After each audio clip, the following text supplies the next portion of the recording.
আমার উপর অভিমান করার একজন মানুষই আছে, সে হচ্ছে প্রিয়া। ওরা দুজন ছোটবেলা থেকে একই বাড়িতে বড় হয়েছে। বছর 6 আগে আমি হঠাৎ উত্তেজনার বশে প্রপোজ করেছি, সাথে সাথে প্রিয়ার হ্যাঁ। চিঠির ভিতর সব উত্তর দেওয়া নেওয়া, আমরা প্রায় একে অন্যকে চিঠি। আমার মাঝে মাঝে বিরক্ত লাগলেও প্রিয়ার চাপাচাপিতে 2-1 লাইন লিখতেই হয়। প্রিয়া, কেমন আছো তুমি? তুমি কেমন আছো এই কথাটা কখনো সামনাসামনি জিজ্ঞেস করিনি। মাঝে মাঝে ইচ্ছা হয় তোমাকে অনেক কিছু, কিন্তু লিখতে গেলে আমি সবকিছু কেমন যেন ভুলে গেলি। অনেক অনেক বিশ্বাস করো, আমি যখন আমার নিজেকে নিয়ে ভাবি, আমার ভাবনা তুমি জড়িয়ে যাও। এই জড়িয়ে পড়াই হয়তো মায়া।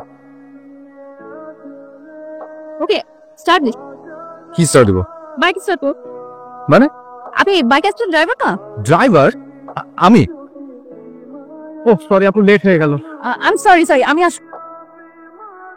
আশেপাশের লোকজন বেশ কয়েকদিন ধরে একটা কথা নিয়ে আলোচনা করছে। তোর অর্কের সাথে এত কি? রাস্তায়, ছাদে, বাসার নিচে এত কি কথা তোর অর্কের সাথে? একবার ভেবে দেখেছিস আত্মীয় স্বজন জানতে পারলে কি বলবে? আর অর্কের মা যদি জানে, সে কি এটা মেনে নিবে? আর কখনো যেন এই কথা আমার কানে না আসে। আচ্ছা, তোকে একটা কথা বলবো। সেদিন অর্ক দাদাকে দেখলাম সুধার বাসার সামনে দাঁড়িয়ে একটা মেয়ের সাথে কথা বলছে। তুই কি সমস্যা? কথা তো বলতে না, একটা কথা বলি, বিশ্বাস করবি? ছেলেরা হচ্ছে দড়ি ছাড়া গরুর মতো, ওদেরকে কখনোই বিশ্বাস করবি না। বাদ দে। ও আমি সরি আসলে। আমাকে বলছেন? জি, আমি মিঠুর কাজিন। আমি আপনাকে বাইকার ভেবেছি। একদমই সরি বলতে হবে না। আপনি কোথায় থাকেন? উত্তরা। আমি উত্তরায় থাকি। ইফ ইউ ডোন্ট মাইন্ড একসাথে যাওয়া যাবে। মাসিমা, মিঠু থেকে খাবারে হাত দিবেন না। শুটকি রান্না করেছি। কে দেখো না, তোর মা কিছু বলে না তোকে? মা তো অনেক খুশি। কিশোর কি আমার জন্য রান্না করছেন? যাকে বাইকে নিয়ে ঘুরো তাকে বলো তোমাকে শুকনো। তুমি কি করো? তুমি পিস। মাঝে মাঝে তোমার উপরে খুব রাগ হয়, সে রাগগুলো জমে অভিমান হয়ে যায়। আর আমার অভিমান যদি তুমি বুঝতে না পারো, তখন কি আর আমার ভালো লাগে? অধিকার আছে বলেই রাগ করে, একটু বুঝে নিও।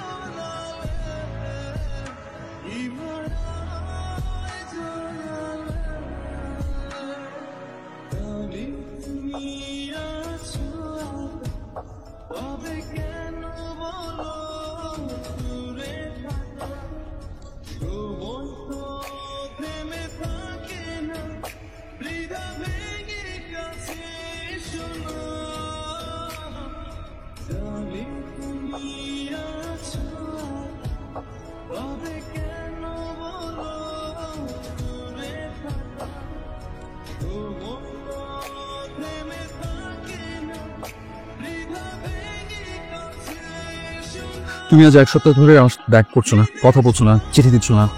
এত এক্সপেক্ট করে বসে থাকো কেন আমার কাছে? যাকে দেখলে তোমার প্রেম জাগে তুমি তার কাছে যাও। কার কাছ থেকে কি শুনলে সেটা তুমি আমাকে বলছো? তুমি আসলে হারে হারে বল। আমি গেলাম। প্রিয়া, আমি তোমাকে ভালোবাসি। তাহলে এমন কাজ কেন করো যেটা আমি কষ্ট পাই? আমার কথাটা তো আগে শুনবে। তোর ফাইনাল পরীক্ষা কবে শেষ হবে রে? তোর জন্য একটা খুব ভালো প্রপোজাল এসেছে বিয়ের। আমি তো বলছি আমি বিয়ে করবো না। অসুবিধাটা কি তোর? এদিকে তাকা, আমার দিকে তাকা। তুই আজকাল এরকম বেয়াদবের মতো কথা বলিস কেন? কার জন্য অপেক্ষা করছিস? এত যদি সাহস থাকে তাহলে বল, অর্কের জন্য অপেক্ষা করছিস? হ্যাঁ,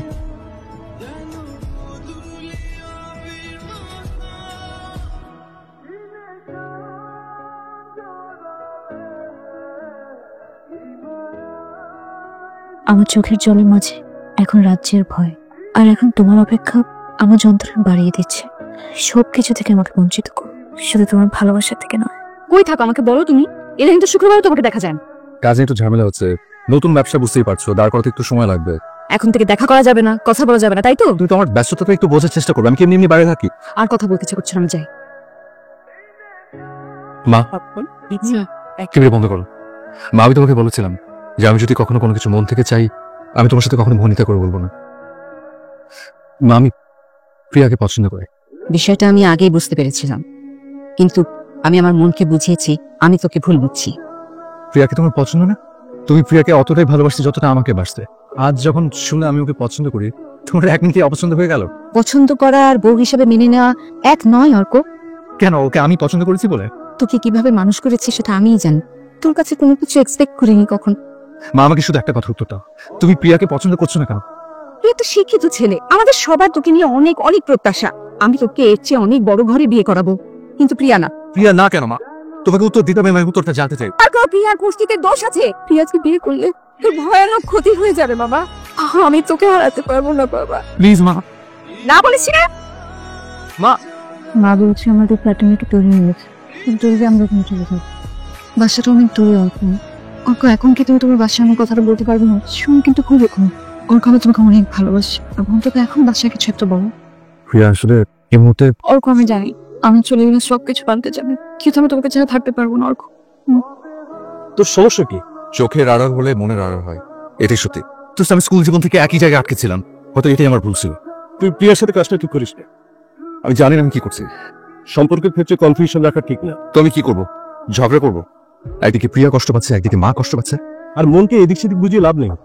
আমি আসলে একটা ভীতু, পেছনে পড়ে আছি। আর বোকাদের জন্য ভালোবাসা না।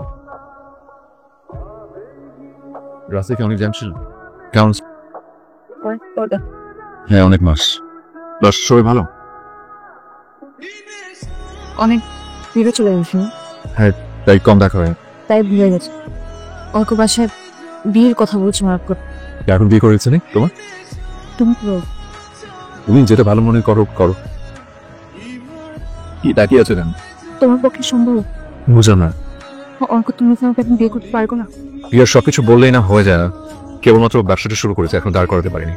একটু বাস্তবতায় থাকতে শেখো, রিয়েলিটিটা বোঝো। এসব ভালোবাসার প্রেম পছন্দ কিচ্ছু থাকবে না, যেটা নিশ্চিত ভবিষ্যৎ না থাকে সামনে। আর আমি যে তোমাকে ভালোবাসি, সবকিছু পাল্টে গেছে প্রিয়া, কিছু সময়ের কুকি বেড়ে গেছে। কিন্তু আমার ভালোবাসা তো পাল্টে নেই অর্ক। প্রিয়া, গত একটা বছর ধরে আমি অনেক ভেবেছি।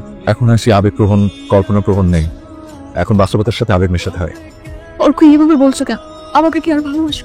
আর গত একটা বছরে এই যে তোমার সাথে আমার 3 বার আর প্রতিবারই তোমাকে বলছি পেছনে পড়ে থেকো না। আগের বাড়িতে একসাথে থাকি না, একই সাথে স্কুল কলেজ ইউনিভার্সিটিতে পড়ি না।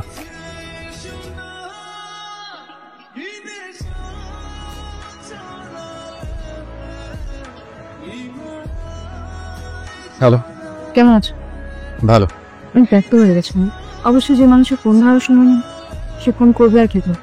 তুমি কি আমাকে ভুল বুঝছো? ভুল না, সে ফোন দেখতে চাই না। তাহলে এভাবে কথা বলছো কেন? আমাকে এই চলছো কেন? প্রিয়া, এখন আমরা ওই তো উপরতলা নিচতলায় থাকি। তাই বলে কি চাওয়াটা কমে গেছে তোমার? আমাকে দেখার ইচ্ছেটাও কমে গেছে? আমাকে একটু বোঝার চেষ্টা করো তুমি, প্লিজ। অর্ক, তুমি কি আমার বাসায় আসো? মা তোমার কাছ থেকে বলেছে। নমস্কার। নমস্কার, বস। তোমার মা কেমন আছে? জি। তোমাকে কিছু কথা বলবো অর্প। অনেকদিন থেকে প্রিয়াকে বিয়ের জন্য প্রেশার দিই, কিন্তু সে কিছুতেই মানছে না। তোমার সাথে মেলামেশা করতেও নিষেধ করেছে, যে সে আমার নিষেধটা মানেনি। তোমরা ছোটবেলা থেকে একসাথে মানুষ হয়েছো, আরেকজনকে যে পছন্দ করো এটা আমি ভালো করে দেব। তুমি কি ওকে বিয়ে করতে পারবে?